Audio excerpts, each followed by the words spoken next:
Lydia believed in dancing wherever she could, on sidewalks, in supermarket aisles, libraries, swimming pools, parking lots. Today her stage was a bench at the bus stop. It was a challenge dancing on something so narrow, but Lydia took measures to keep from falling. Small steps, no leaps, and heavy reliance on upper body motion. "Music, maestro," she said. "What tempo, Miss Penderwick?" "I believe I'm in the mood for something snappy, maestro." "Snappy it is, then." Lydia's singing wasn't up to her dancing, and her inner maestro's humming was rarely on key. But the rhythm... Lydia and rhythm were as one while she bopped back and forth, being what her father called the embodiment of music. He'd come up with that when Lydia was too young to know what embodiment meant. She was now in 5th grade, though, and knew just about any words her father could come up with, as long as they were in English. Sometimes he spoke in Latin. Being the embodiment meant that she brought the spirit of music to life in her dancing.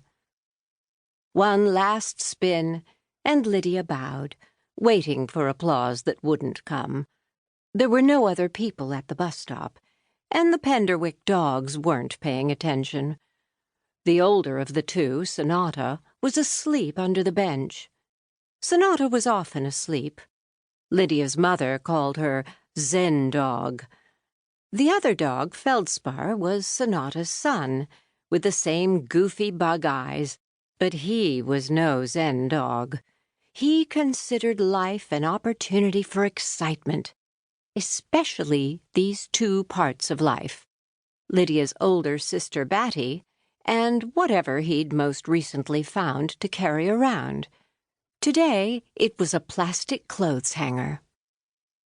"Remember not to chew it up and swallow the pieces," Lydia told him. Feldspar eyed her with disdain. He knew better than to do such a silly thing. Somewhere deep in his mixed-breed DNA was a bit of retriever, and retrievers never ate the spoils of the hunt, especially when the spoils were plastic and didn't taste good. Just because he'd happened to accidentally eat one of Lydia's headbands didn't mean that his instincts were dead. Lydia checked the road for incoming buses. She and the dogs were waiting for the one that would deliver Batty, who studied music in Boston. In Lydia's opinion, Batty didn't come home often enough, and left too soon when she did. This time, she'd be gone at the end of the weekend. Of all the Penderwick siblings, Batty was the one who best understood Lydia and her dancing. Probably because Batty was a musician, a singer. They were both expressing music, but in different ways. With Batty away at college, only Lydia and her brother Ben were left at home with their parents. Ben was 16 and cared primarily about watching and making movies with his best friend Raphael. Sometimes they put Lydia in their movies. So far, she'd been a child genius murdered by her country's enemies, a chess champion killed by her insane rival, and Joan of Arc burnt at the stake.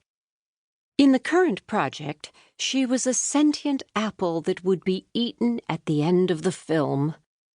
Weary of dying for her brother's art, Lydia wished he would find a new theme. There were 3 other sisters in the family, grown-ups in their 20s. 2 of them, Rosalind and Jane, lived in apartments not too far from home and were always popping in and out. The third, Skye, was in California, working on her doctorate in astrophysics. She'd been out west since she'd first left for college when Lydia was only 4, and could get back home to Massachusetts only a few times a year. Lydia missed her greatly. Family lore had it that she'd been the first tiny baby Skye was drawn to. Skye denied it, saying that she hadn't bothered much with Lydia until she was 3 and could speak some sense. But Lydia didn't believe that.